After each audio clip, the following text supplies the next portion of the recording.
Not from 60. I think it's fine if we just right. start, right? Yeah, We're I think we're about good to start. Everybody else that's going to come in, will come in. Sounds good, sounds good. So, welcome to a new generation of Brony YouTubers.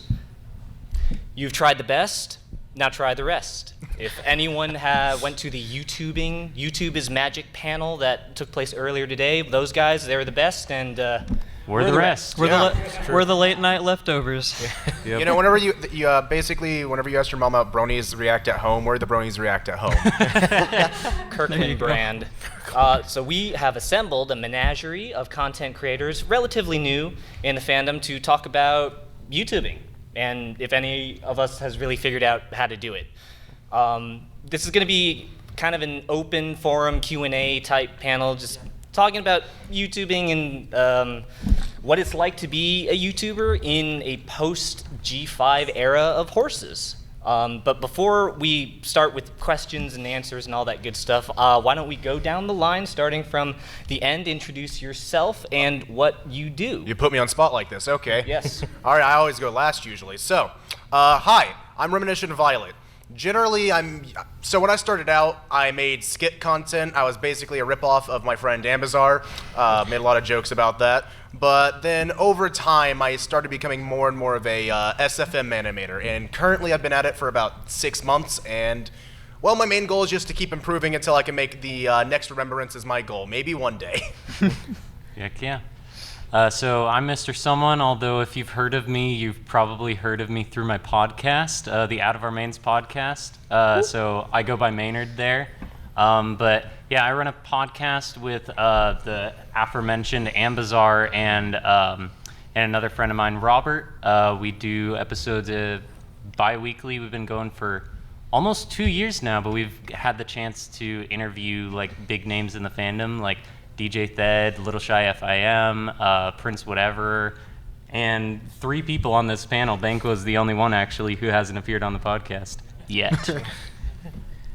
Hi, my name is Lerovun. I am well known for the pointless pony informational topic videos I make, such as how many calories are in a Hayburger, as my friend Maynard here mentioned earlier. I have another content videos such as how many times they say dragon in My Little Pony, and I kind of just dig deep into the really nonsensical random topics that most people don't tend to think of. And yeah, that's about it. Yo, I'm MelodyBrony, and I make edgy horse music about our favorite horses. Let's go. And yeah, I make music, and that's all I do. Anyone see Melly's set last night? Yeah. I mean, we saw Melody's set. And I'm Banquo. I do some art, I do some voice acting, some singing, mostly rambling horse comedy. I think that's my shtick. But so that is all of us. And before we start fielding questions from the audience, I wanted to pose one just to start things off and get it rolling. What was your inspiration? How did you first decide to make the content that you currently make? I guess we can... Go ahead and start from the I'll end. start, so Okay, I'm not putting you on the spot again. No, you're fine. I'll come back this way like a snake. So I joined the fandom in 2011, and so I'm kind of old in terms of when I started. Shush, children. But so during the golden age, when everyone was sort of figuring out what content for Brony content and everything was new and exciting, and I was ingesting a lot of that, and I decided, you know, why don't I just try some stuff out, throw stuff at the wall, see what sticks, and comedy, or if you want to call it comedy, I just think it's just rambling. But I tried it out, some stuff stuck, and so I just started to make stuff that I found funny and that I liked doing, and thankfully a number of people larger than 7 liked it, and now I was 7 in 2011. Oh gosh. Wait, how old was I? I turn 20 next year. Yes, my bones have crumbled a little further. Thank you for that.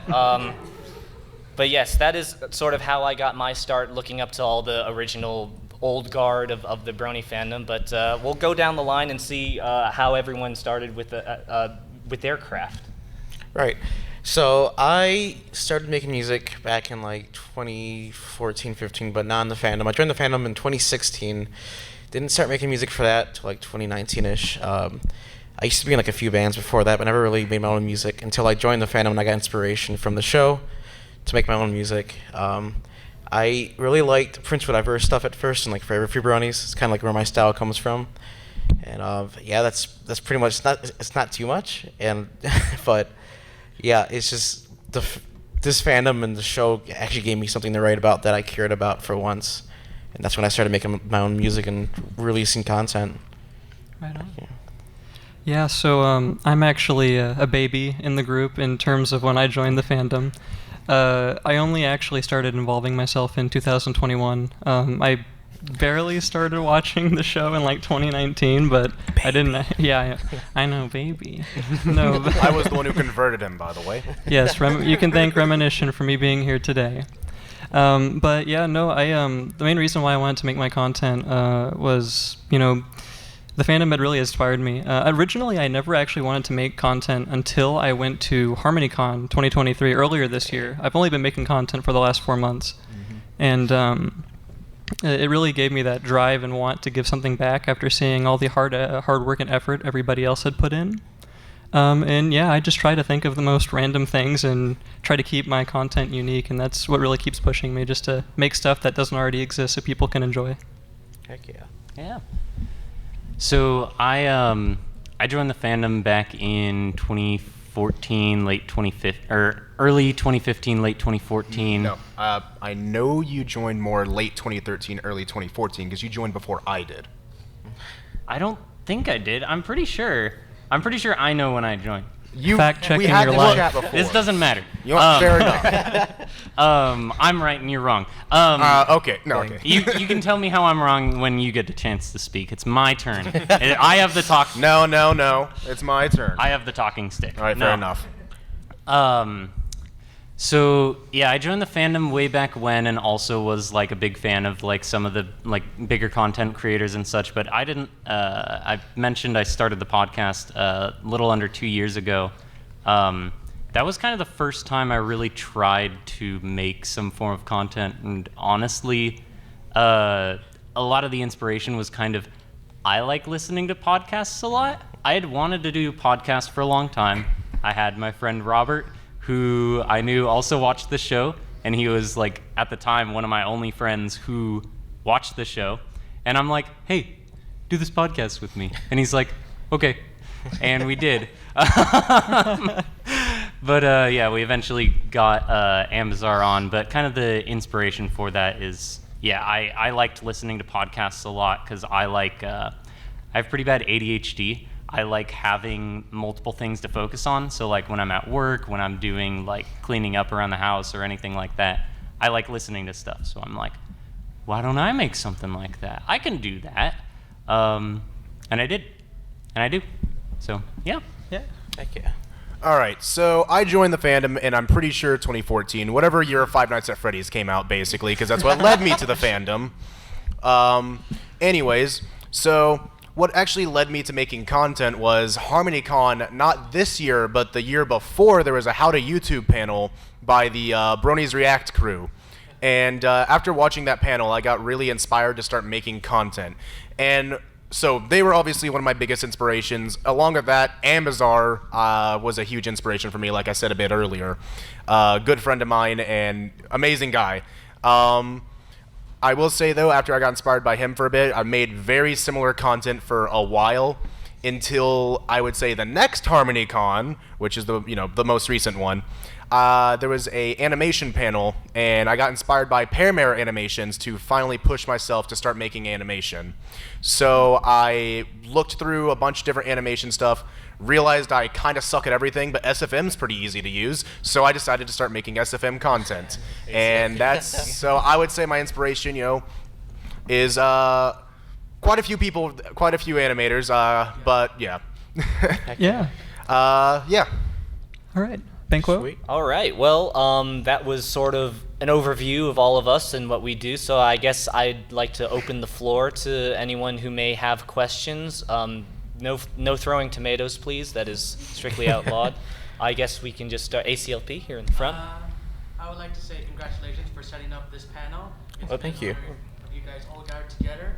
Thank you. Somehow this panel inspires me to create panels for other future cons, which definitely need new people to give advice and stuff. So Yeah, right Absolutely, on. I think. this panel really inspires me to make my yeah. But the question is for all of you. Mhm. With all videos you've done over the years, how do you stay consistent?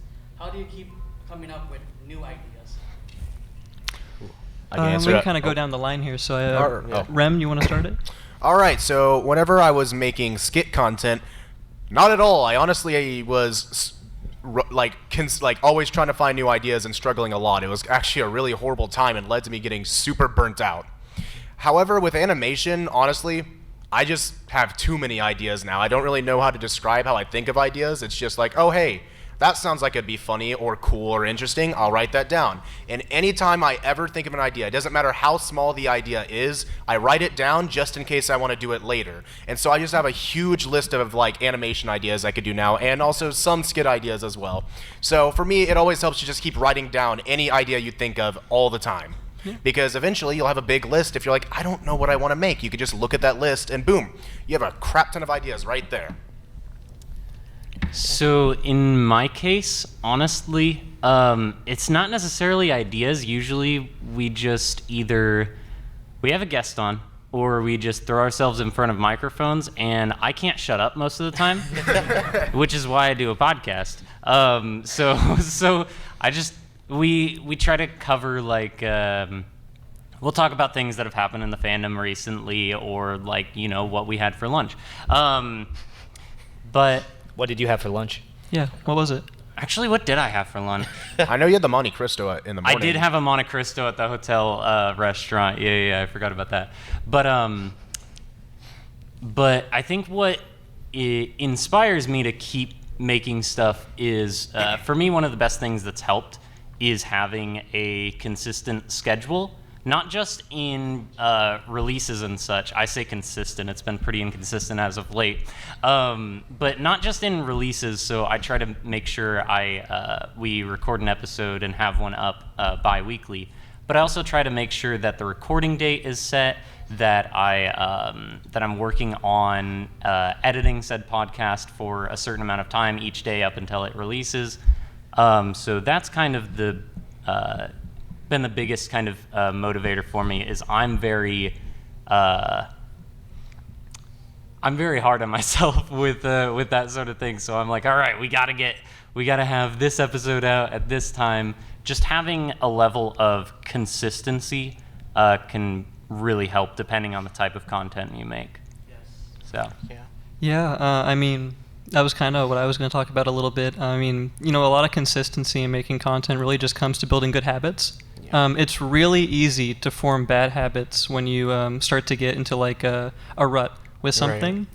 You know, I mean, there's been times where it's like, ooh, this new game came out, maybe I should play that. But you know, if you really want to, you know, self-discipline yourself, that's really the best tactic that I use for myself. I mean, I've only been making content for a few months, so I haven't had enough time to really let myself get into that flow, but I mean, I'm sure at one point it'll probably happen. But yeah, no, just consistency, build good habits. Yeah, for sure. Yeah, like, being consistent is the key to it. You know, sometimes you are going to have burnout. That's natural. Don't feel bad if you need to take a break. It'll help refuel yourself and give you more ideas and stuff. For me, it's also seeing growth on my channel too. That gives me a lot of inspiration to keep on going and making content and trying to make better stuff every time. Because, you know, you learn and learn, and I get very excited when I learn something new for music. And yeah, just don't be afraid to take breaks, because that'll help give you more inspiration and kind of give you a breath of fresh air, I guess. But yeah, that's pretty much it for me, just going off of what they said as well. Yeah. I'll echo what Rem said. This is my book of crap that I think of. I'll write it down. It'll be sometimes in the shower, sometimes when I'm driving long drives, because I got to drive a lot for work. do you take the book in the shower? Is it waterproof paper? You know, okay. after I get out of, do I gotta like spell out my whole routine? Yes. routine boy. for- Yes, I mean, it please, would be in quite excruciating interesting. detail. No. No. But also, I mean, all of you, all the creators in the fandom, the ACLP here, other bigger content creators, Little Shy FIM, their top 10 Brony YouTubers Discord server that just has a massive amount of creators on there who are always making new things and interesting things. Also, I steal from, because I'm old as dirt, I steal from the folks who are not in the fandom anymore. Like Mr. Ponyator parody. I stole that idea basically. Shameless plug for a parody, but I mean, You borrowed it. Mr. Ponyator was a legendary animator back in the day, and no one's sort of continued on the series, so I did that. But yeah, it's just a lot of inspiration from and coming to cons, honestly, and meeting everyone, talking to people, and you come here and you feel inspired to just do stuff. Yeah. For sure. Yeah. I feel. Oh, That's fine. I'll go first. All right. Yeah. Wait. me? Or wait. Okay, I'm gonna say something real quick Okay. because nobody can decide, and then Alright. we'll figure it out. I'm the loudest person here. So No, I'm the loudest you're person here. actually right. You are the loudest person here. But something I was gonna add on to that, you mentioned like other content creators. That is definitely one of the biggest things. Surrounding yourself with other people who are making stuff is one of the best ways to get motivated. Yeah. The level of quality that's on the podcast right now would not be where it is. I feel like a lot of our content would not be where it is if not for the people around us giving us tips, helping us out in various areas, giving us like encouragement, criticism, and just like surrounding yourself with people who do what you want to do makes you want to do those things more. Yeah. So To add to that, I have two things to say. First, I do want to say that, yes, surrounding yourself with content creators, super helpful. Having friends that do the same thing as you inspires you. It just inspires you a lot. You have people to keep pushing you forward. And just basically everything that he said. You mentioned criticism. I've had a lot of criticism on my animations, and that is exactly why I'm able to actually find out what's wrong with them. Like, for example, my lip sync was horrible originally, but I've gotten a lot better. It's still not great, but I've gotten a lot better. And camera angles, I had someone criticize those. And then, he helped me actually figure out a way to make them a bit better. So, having friends to help criticize you and also encourage you is very, very helpful. It's the best way to help yourself, improve in content and stay consistent. Along with that, I want to bring up the burnout thing because that did get mentioned. Burnout is completely fine. Like, if you get burnt out, do not force yourself to make content, at least not right away. Take a few months off.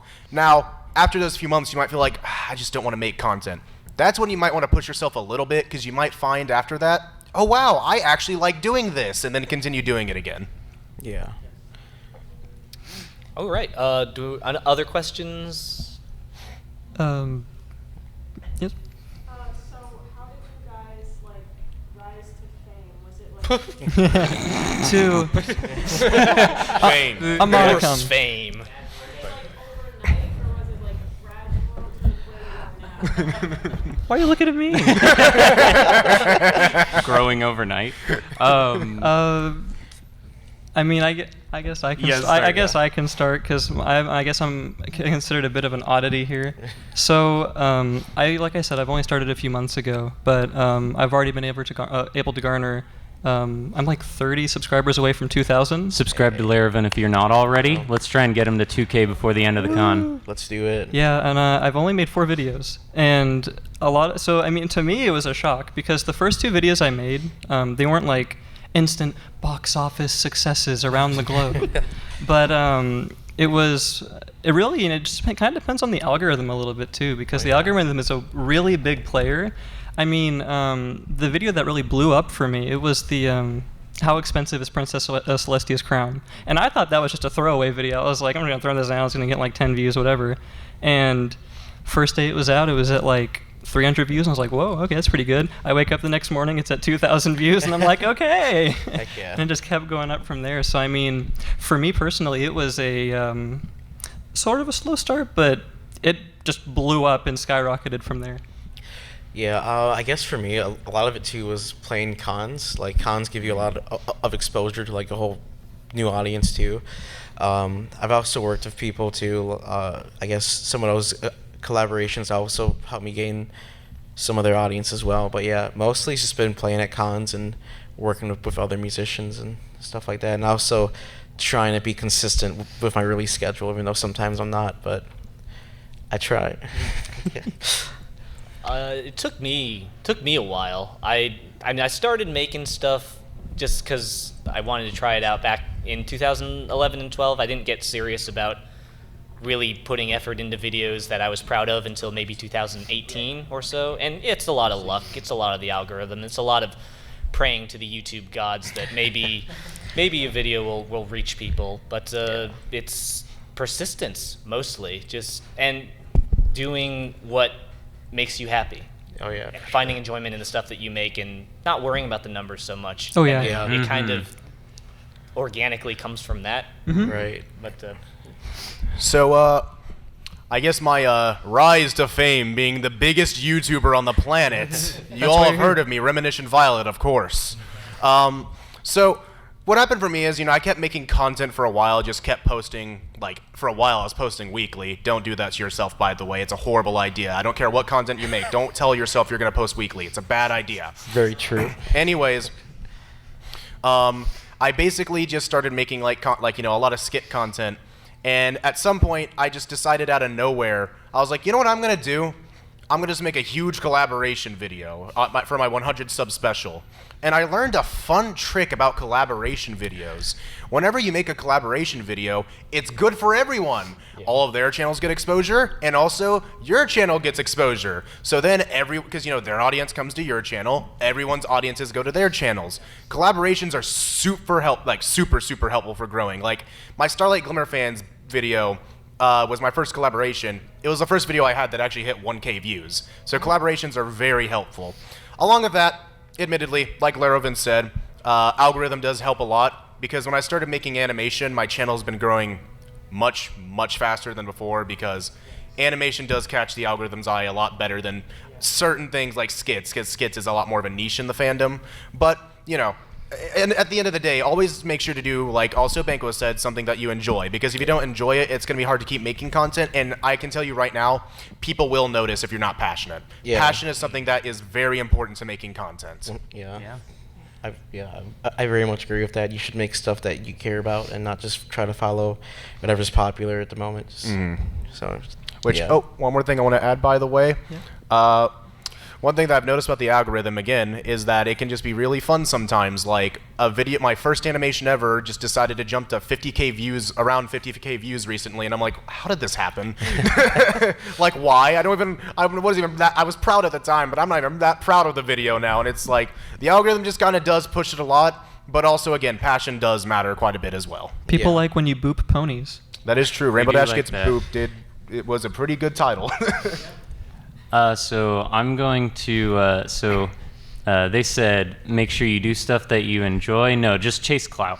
Chase clout, chase all the trends. All right, that's it. If there's, do the Grimace Shake videos, do the... Hey, wait a second. I'm not throwing shade at anyone. That's a joke, by the way. Listen, a little bit of that is fine. I will admit that I did put Grimace Shake tags onto certain YouTube videos. Disappointed. Despite not talking about it at all. Melody, that was your episode, by the way. I thought it was funny. Anyways, tags don't really matter that much. But what I was gonna say is kind of adding on to the collaborating thing. That is a very big one. The Out of Our Mains podcast would not get the audience that it does if not for other people agreeing to come on it and be like, hey, like let's do something together. Let's get you on. Let's interview you. And talk about things. But another thing is, we mentioned like surrounding yourself with other content creators just in general. Our podcast had about, I want to say just over 100 subs at the beginning of this year. And after HarmonyCon this year, it jumped up to like 300, something like that. Now we're sitting just above like 500 or so. Yeah. But it's, And that most of that was because we ended up getting a panel at HarmonyCon. I ended up hanging out with a ton of people, these two goobers, like a few other like content creators and such. And word of mouth is very important. Yeah. Shamelessly self-promote yourself. Don't be obnoxious about it. Don't be obnoxious about it, unless you're me, because I'm funny. But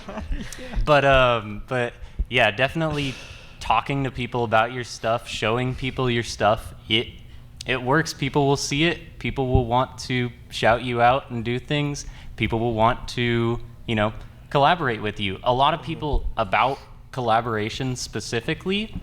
The podcast is kind of a perfect format for it, but it works in pretty much any format. If you're collaborating with people, people are much more willing to work with you if you're the one doing most of the work.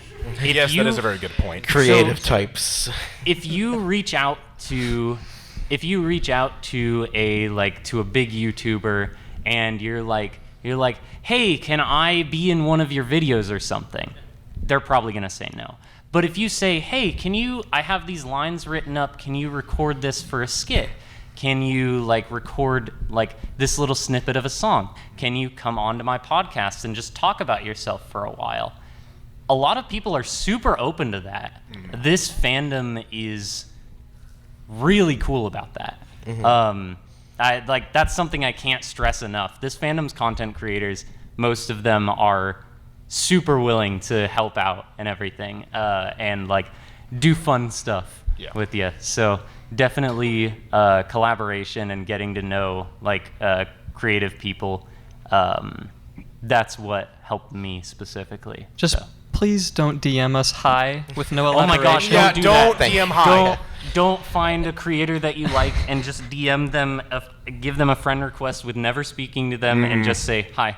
Yeah. Just give me a sentence. Yeah. Yes. Like especially Ask me a question. Especially if you're wanting to make a collaboration or something. Immediately, I'm telling you right now, come out the gate with what the collaboration is, what you want to do, what you want them to do. Helps a lot to actually have them talk to you. I've managed, just to give examples, I've had Minty Root on some of my one of my videos. I've had Prince Whatever on one of my videos. I've had Little Shy. Pretty big names. When I only had like around 100 subs, they are very willing and open to actually work with you on stuff. You just got to make sure they they can see you're willing to put in the work. So another thing that also does help. Your first few videos, unless you're Melody, who got Prince immediately to help him, I would suggest for your first few videos, actually make your own, content, and then look to start asking people to join in, because they're gonna be a lot more receptive if they can see that you actually want to put in the work for that content. Yeah. Yeah, I mean, most of these big names are very down-to-earth people. It's like, don't be shy, message them, because if you never do, then how you're gonna know, So just don't be shy. Don't be a little shy. Oh my gosh. You get it? Because Ba-da-ba-ba-da-ba. but yeah, but most of these people are really cool people and they're really down to earth. So don't be afraid to at least try it. To work with them or Okay, we had a question here? Yes? Yeah. I was just going to ask you, Banquo, if you like the certified good classic Shakespeare's Macbeth. Yes, that's my namesake. Thank you. Banquo comes from the play Macbeth, and when I was in elementary school, we were doing Macbeth for school, and I wanted to play Banquo because he died. So I had a fight scene, and I came back to haunt Macbeth. Everyone wanted to be Macbeth. No one wanted to be Banquo. I was like, okay, cool. And then, awesome. And then it was nice because no one chose Shakespeare names on social media platforms, so I was able to get that. Thank you for noticing that. Anyone else have a question? In the far back. I'm a mom. I'm with my kids, so I don't know what you guys. I'm sorry. Oh, that's okay. That's fine. No problem. Like what the range of followers you have are, and also if anyone's monetizing and at what level you start monetizing. You guys each have your own YouTube channels and they're just getting started. So I'm curious about that. I guess I could go ahead and start on that. So I have about 1,000 subscribers. I just hit it today. Hey. So Nice. thank you. So pretty excited about that. I'm working on a major collaboration video, expecting like around 20 people, which is a lot. But yeah, so, I'm around that number. When it comes to monetization, I will say right off the bat, don't expect to make money for a long time, if ever. But, it can and will happen if you do put in the work, but it is going to take a lot of time. I've made some money, but like, I would say total, I've made about, specifically from my YouTube channel itself, I've maybe made around about $400 in a year and a half, which at the end of the day, that's a lot of money, but after a year and a half, it's not a whole lot, right? So don't expect to be doing YouTube as a job just right away. It's something you got to work towards and be very, very patient about, because monetization is just going to take a while. So keep in mind, don't ever make that your main goal. If you want to make money and that's it, you're probably going to get frustrated and burn out really fast. Yeah, for sure. And like, also don't rely only on YouTube for like money, because YouTube doesn't really pay that much. Oh, it's bad. It's terrible. It does depend a little bit, yeah. Like for me, most of the money I get from like my music comes from like Bandcamp or like Spotify streams, or like the merch I sell at cons. Like I don't think I've made a cent off of YouTube, but most of the money I get is usually from Bandcamp or Patreon or other services like that. Like I think at the moment I'm sitting at around 1,350 subscribers on YouTube. Mm-hmm. But yeah, definitely don't rely on YouTube and stuff for like money, because if that's your goal, like you said, being burnt out is a real possibility. Yeah. So, yeah, especially in the sense of, I know YouTube's got specific guidelines that you have to meet before you can even start monetizing your videos.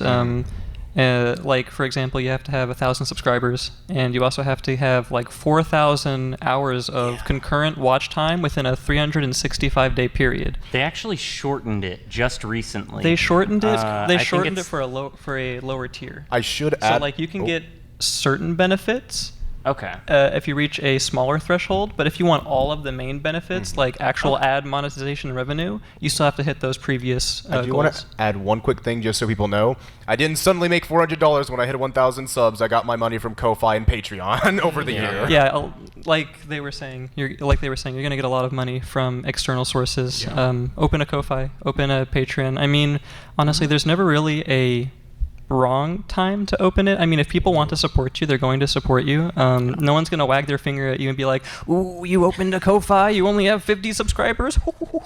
No one's gonna be doing that. You don't deserve to make money.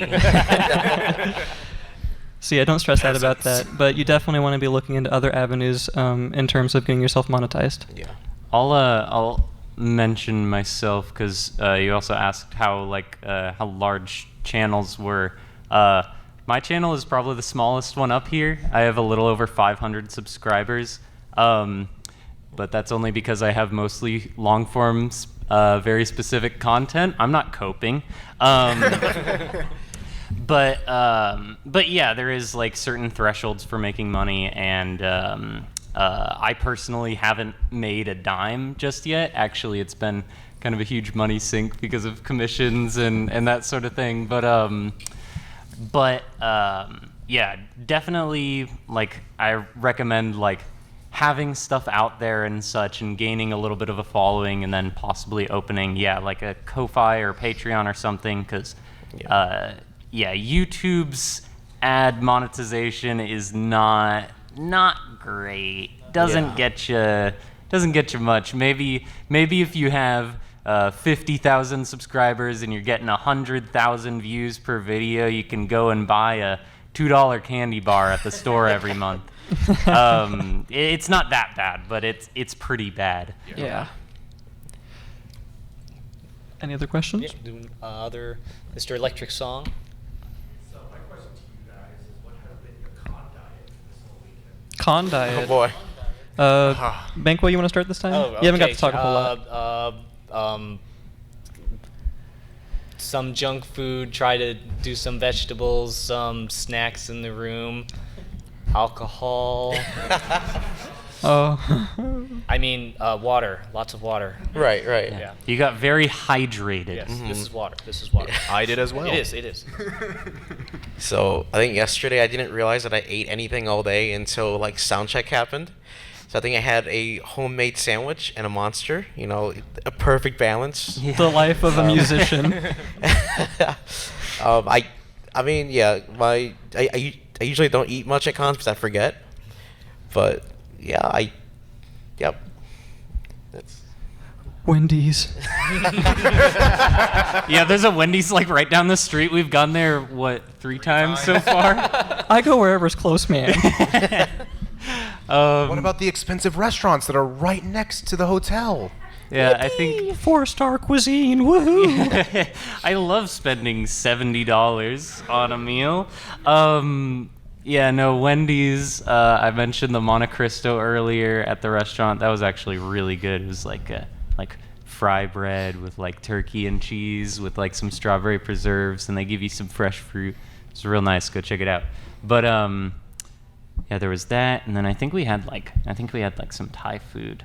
Yeah, when we, pad when we Thai. got here. Nice. But I've also been eating some like what were they, like Kind bars or something in the morning just so I don't have to eat breakfast, because breakfast takes a long time, and I want to go to my whatever panels I have scheduled to attend in the morning. I want to go to them last minute. I don't got time to eat breakfast. Are you kidding me? It's the grind. All right. So, you want to know the diet of the most amazing YouTuber on the panel? All right. So we got Wendy's. You've probably heard that name a lot. And then I've had, a couple of restaurants. My friend Sylphinscribe actually let me try the most expensive food I've ever tried in my entire life. I never thought I'd be able to try $40 steak. Don't think I will ever buy it myself. It was really good, though. So that's what I've had at the moment. Oh, and also, I've had one Monster Energy drink, trying to quit caffeine, but I was way too tired today. All right, other questions? I saw in the back first. Can you be a Brony YouTuber and also make other videos as well? Yeah. Yeah, I mean, Absolutely. so to answer your question simply, yes, you can. It really just depends on what kind of thing you want to go into. I think it's definitely important to be conscious of the audiences that you're going to be building. For example, if you're making like Dungeons and Dragons videos, right? And then, you build your audience for D&D and that type of niche, and then you start, making My Little Pony analysis content. All of those D&D people might be like, huh? This isn't what I signed up for. I just want to know how to make a Tabaxi Bard. But yeah, no, it's just, you can do it, but just keep in mind the kind of audiences you're tailoring to, and understand that you're going to be building those different things. So you might get more views in one field than the other, and it's just really your ball game from there. I will say I wanted to add, kind of similar type of topic. If you want to have an audience of multiple different types of videos, you want to have them be at least similar. A good example is, though, if you want to make My Little Pony content and some other content too that's similar, animation type stuff, you're much more likely to keep your audience. So just whenever you do, you don't always, I would say you don't always have to make your content be very, very similar, but it does help. I made the transition from My Little Pony skits to My Little Pony animations. It's still a similar type of style, so I managed to actually retain my audience. I know you asked if going away from My Little Pony, but just kind of making a point there. And along with that, if you look at some of the really big people, like SaberSpark, for example, SaberSpark had a My Little Pony audience, and then he very slowly became more of a just Cartoon pure analysis. animation channel. Furry. But yes, a furry too. Anyways, but yeah, he started going to a pure animation channel. But the thing is, it worked because it was a very similar type of content. Because obviously, if you're a My Little Pony fan, I would assume you probably like cartoons as well. Yeah. So I made the podcast. I called it Out of Our Mains. If I ever get tired of the fandom, which I don't think will happen, but if I do, mains is not something that's only synonymous with horses. We can make it into a furry podcast if we want to. You'll start getting that furry commission. Yep. You'll start getting the money. Oh, shoot, I should do that. Yeah. That's a joke. I'm not planning on leaving pony stuff anytime soon. Anything else we want to add to that question? You certainly can. I've made some videos that are not strictly pony related. I did like a United States tier list because I have opinions about states, apparently. But I don't. I went back to ponies shortly after that. It just. The fact is, if you in the My Little Pony fandom, if you make pony videos, you're kind of gonna have like a default audience. Yeah. So that's certainly an easy, well, not easy. It's an easier sort of way to break through if you have sort of a ground foundation fan base working for you already, just because you make pony stuff. But certainly you can always branch off, make whatever you want to make in the future. That's always an option. Yeah. Any other questions? Sorry, Banquo. You middle, because you haven't got a question yet. Yes?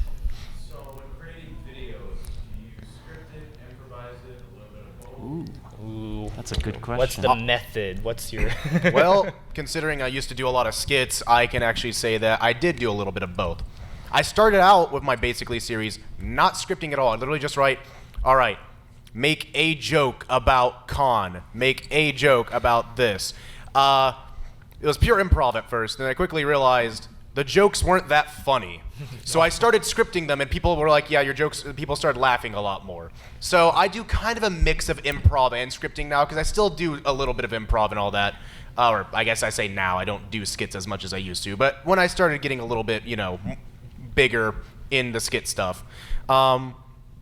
Nowadays, whenever I do animation is a lot of just, I guess honestly, it's weirdly, I do improv of animation too, because whenever I make my animations, I have a set idea of what I want to do, but if it's just a small animation, I sometimes just go, I wonder if this will work, and it's This like, oh would be wow. funny. Yeah, I was like, this might be funny, and it's like, holy crap, that was hilarious. I'm so glad I added that in. So, kind of a mix of both. I think, honestly, it just depends on what type of video you're making, because I'm also working on a massive PMV. That entire thing needs to be scripted, or I will never finish it. I'm mostly improv. I don't know how well well, I mean, there are definitely scripted podcasts out there, but when talking about like ourselves, and we're not really weaving a story, we're just talking about like, what we did the past week, like so it's most of my content is improv, is just us like talking about whatever, but whenever we have a guest on, I very quickly, so what I started doing when we had guests on, and I was like, oh, this is going to be an interview, so I'm going to have like a huge list of questions, right?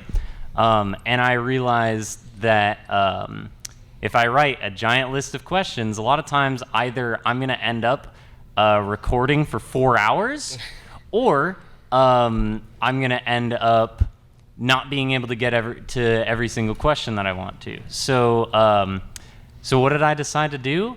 On one of our biggest episodes with Prince Whatever, I decided to not plan anything in advance. It went well enough in post. It was a very awkward recording session, though. So now what I do is I basically have bullet points of things that I want to talk about, but I don't have like specific lines or anything like that. So. It really depends on the content you make as well. Like, for my content in particular, I really do have to script everything that I write or that I speak about, mostly because of the amount of research that has to go into these stupid topics. Like, for example, the one I'm working on now, is Rarity a millionaire? When you own 3 businesses in 3 fictional locations and you're trying to translate all those fictional locations to real places, it's a harrowing task. It's easy, right? No. I've watched the trauma hit him over the past month. He's been losing his mind. So I guess for me, since I make music content, I guess it's all scripted since I write the music, then I make the video for it. Yeah, I think, yeah. I'm scripted. Everything's scripted. I am abysmal at improv, so everything I do is scripted. The intro to the panel, scripted. And then sometimes, and then I'll record, and then sometimes I'll go back and say, well, this didn't land the way I wanted to. And sometimes it'll be mid video editing. Sometimes it'll be after the fact. It kind of go back and add some stuff in later. It's iterative. It's a very iterative process of script first, record, check, watch the video through, and then maybe add some stuff, and then just keep on working that until you get something you kind of like. Yeah. Do we have any other questions? Anything else? ACLP? Question to all of you. Mhm. What I see you guys have username. What makes you want to choose your name? Thank you. Let's go. I was waiting for this one. Why is Mr. Someone Mr. Someone? Good question. Oh, that's All gonna right. be fun. You wanna go Well, first? I'm taking the stage. I wanted to answer this one immediately. So, I am RemenissionViolet. So, you might be wondering, where does that come from? So, I had a different username. I'm going to go ahead and leave that one in the past because I was a child that was very embarrassing and cringe. I'm cringe now, but I was even worse then. So, I made the name. I was like, I need to think of a name. And at first I was like, what if I just, I used to be super into metal. Still like metal a lot, considering my favorite music artist is MelodyBrony. Thank But- you. Yeah. So metal was like all I thought about at the time. So I was like, well, I need a cool name for my Super Smash Brothers tag. What if I'm like, I love Bullet for my Valentine and I love metalcore. I'll be Bullet Core. I decided like a week later that is a horrible name. And then I decided, you know what? What if I just like look through songs that I like that are niche enough by a band I like? So I went to Avenged Sevenfold, went to their one of their albums. Sorry. And I found the song Reminisctions. I was like, this is probably my favorite song by them. So what if I just take the S out of Reminisctions and you have Reminission? Then I realized when people search my name, they couldn't find me. I had a big issue of my channel never being found because of that. So I decided, well, my dear OC's name is Violet Amethyst. I'm just going to call myself RemenissionViolet because purple is my favorite color. Nice. Yeah. So for me, I've got a couple things. A lot of people don't know me by Mr. Someone, but I will go into the backstory about that. The Out of Our Mains podcast, it's very simple. It was just, we knew from the get-go that we needed to call this podcast, like it needed to be a horse pun. Like that's necessary for a podcast. So we went through a lot of names. One of the names that we came up with actually, that we had an idea for was Passing Trots. And we realized later, after we'd already settled on Out of Our Mains, that Trots is a name for a certain disease in the show. So we're really glad we didn't go with that name. Good catch. But Out of Our Mains is kind of I like to call it kind of a double pun. Because it's like, it's out of our minds, but out of our mains, like the mane of a horse. But also, like, when someone's, like, being really annoying to you, you want them to get out of your hair. And mane is the hair of a horse. So we want you to get out of our mains. But the name Mr. Someone, I also had a cringe username backstory. So when I was a kid, I thought it was the coolest, most radical thing ever to have cool in your name, because that automatically means that you're really cool. I agree. So I called myself in online spaces someone cool with a one. With a one, so like you knew I was like, it was just that extra layer of cool. As I got older, I realized that's not very cool. So I took out, so I realized that a lot of people that knew me at the time, like online, knew me as someone. So I knew I had to stick with that. And I was like, okay, well, I'll get rid of the cool. That's done. I'll keep the someone. I'm not just going to be called someone. I just threw Mr. in front of it because it's like, who's that guy? Oh, he's Mr. Someone, you know.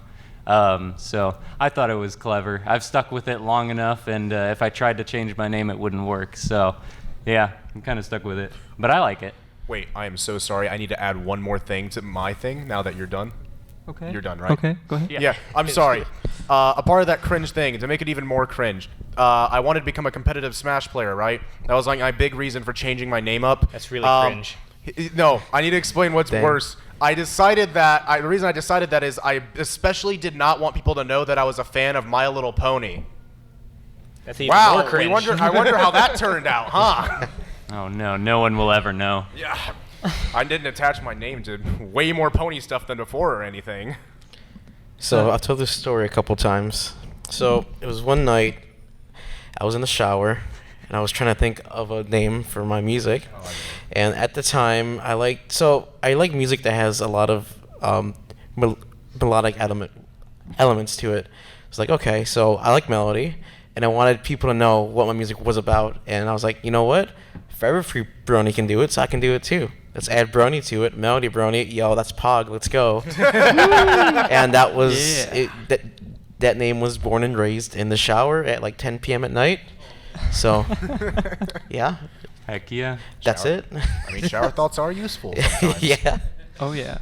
My name, Lerovun, came from a D&D campaign that I played when I was in high school. It was the very first campaign I'd ever played, and I wanted just to have like a really cool name, so I just started saying a bunch of random syllables in my head. And at the time, I was taking German class, so I was like, oh, I'm gonna put an umlaut in there. And for those who don't know what an umlaut is, it's the O with the 2 dots over top. So I was like, oh, I'm gonna be Lerovun. And I realized when I was making my channel, I took the umlaut away because nobody was ever going to find my channel, because not a lot of people know how to type in the umlaut. So instead, now Lenovo shows up in the search results. But yeah, no, my name just came from Dungeons and Dragons. Oh, I was asked about mine earlier, so I just stole it from Bill Shakespeare. Yeah. Yeah. Do we have any other questions? And we have 10 minutes left of the We do panel, have so we can do like some Spitfire stuff if we want. I got a question. For RemenissionViolet, Yo. just out of random curiosity, when you mentioned that the search results for Reminition came up, what kind of search results came up? Oh, it was so. Like I said, it came from the band. The name Reminiscence came from the band Avenged Sevenfold. So when you type in Reminition by itself, you just get Avenged Sevenfold. You know, which might confuse people if they're trying to find me, that they just suddenly get a metal band just popping up. So that's kind of why. I didn't know Reminition was so popular. Because there's a band in my area called Reminiscence that's kind of popular right now. Oh, nice. Huh. Well, just gonna make things even harder on me, I see. All right. All right, I'm not Reminiscent anymore. I'm Violet Reminition. no, I'm Glimmer Violet. Remission violence. Yeah. No, don't. I haven't heard that one before. So I think we had one up here. Yeah. Yes. Yes. Ooh. I was gonna ask that We're gonna one. end friendships here. I think the right answer is right in front of you all. So.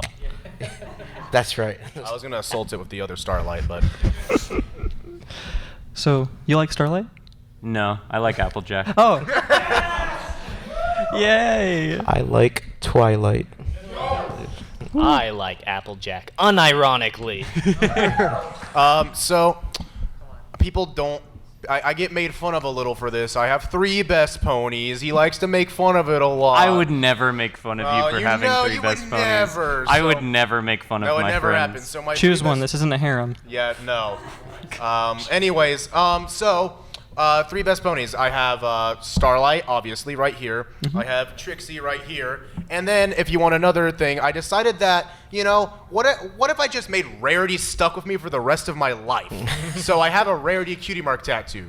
Oh, Those nice. are my 3 favorite ponies. If anyone wants to see, I just have her cutie mark on my wrist. And if anyone asks, I just say, oh, you know, the tattoo is about generosity. But yeah, Respect. so 3 best ponies: Starlight, Trixie, and Rarity. Right. I have an unpopular one. Oh boy. Sunburst. Not many people really like Sunburst. I respect it. I like I Sunburst. dig it. It's a unique one. He's one of the 3 that exist. Yeah, one of the 3 that didn't get the plushie at HarmonyCon. Oh my Somebody beat God, me to yeah. it. The other guy, your but- rival. No, but in terms of outside of Sunburst, Fluttershy of the main 6. That's like, they have all the merch I could ever want of Fluttershy, so Yeah. we can just do that. Okay. Further questions? We're Best ship? Oh, boy. That's actually going to start wars. I don't Think know. on that one. I mean, I'll go ahead and answer right away. So I don't know if you noticed, I actually had so earlier I had a Trixie cosplay, and I literally had a Starlight waifu badge while in the cosplay. I have a Star Trix lanyard. I very much like the Star Trek ship quite a bit, so yeah, Starlight and Trixie by far my favorite ship. Banquo had a quiz about it at had a quiz that basically asked, one of the questions was like, what's your favorite ship? And he's like, if you answered immediately, and I literally immediately did, he was like, add some points, because yeah, Star Trek has been my favorite ship for a very long time. It kind of made Trixie one of my favorite characters because of that. I was trying to come up with a joke ship. Starlight and Phyllis, the potted plant. No, I'm not a huge shipper, so I really don't have one. So Same. Fair enough. Starburst? I Sunburst respect and it. Starlight? I warned you about this war. I consider it canon in my head. I consider mine canon in my head. We can agree to disagree. No, I can agree that you're wrong. All right, that's it. Banquo, moving I on. will turn this car around, you two. No, please. I don't know. I'll go. You're okay. Apple Dash is canon. Woo. Hey. Okay, 5 minutes. Quick questions? Any other? Hey, so, how you doing?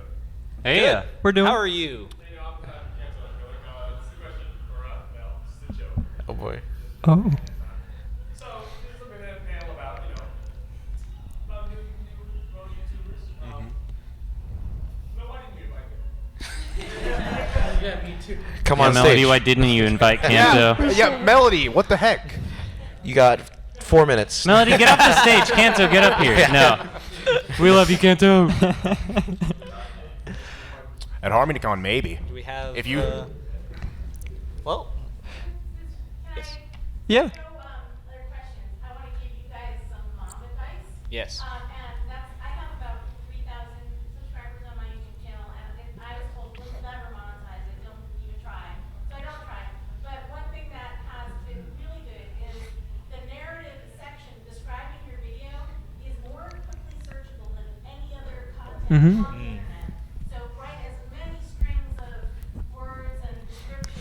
Oh, yes. Yeah, we didn't even talk about that, but yeah. Yeah, we had kind of a list of topics that we were going to get to if we didn't get enough questions, because we had no clue how many people were going to show up. I want to say that like tags and such was one of the things we were going to mention. Yeah, and description keywords. Yeah. Yeah, the tags don't work very well, but if you start talking about, like, you make sure that your description talks about what you want to be seen.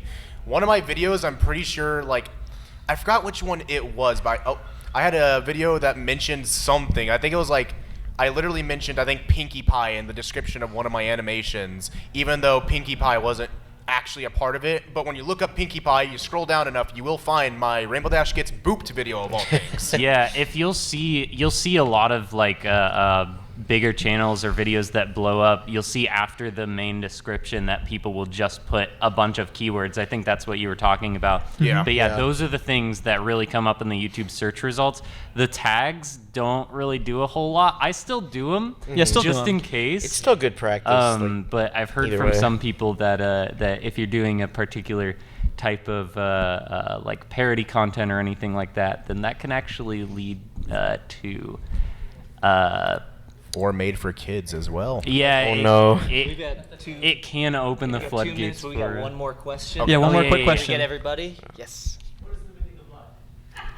To subscribe to the Out of Our Mains podcast. I agree. To subscribe to You- everybody on this panel. It's true. Yeah, you are here to consume content. I wanted That's to why make- you are on this planet. I wanted to make a red versus blue joke, but I don't remember it well enough. 42. Yes, 42. I would say, if anybody's interested, if you want to talk to us after the panel, feel free. I know I'll be standing outside if anybody wants to talk. And Yeah. Banquo, do you want to wrap us up? Honse.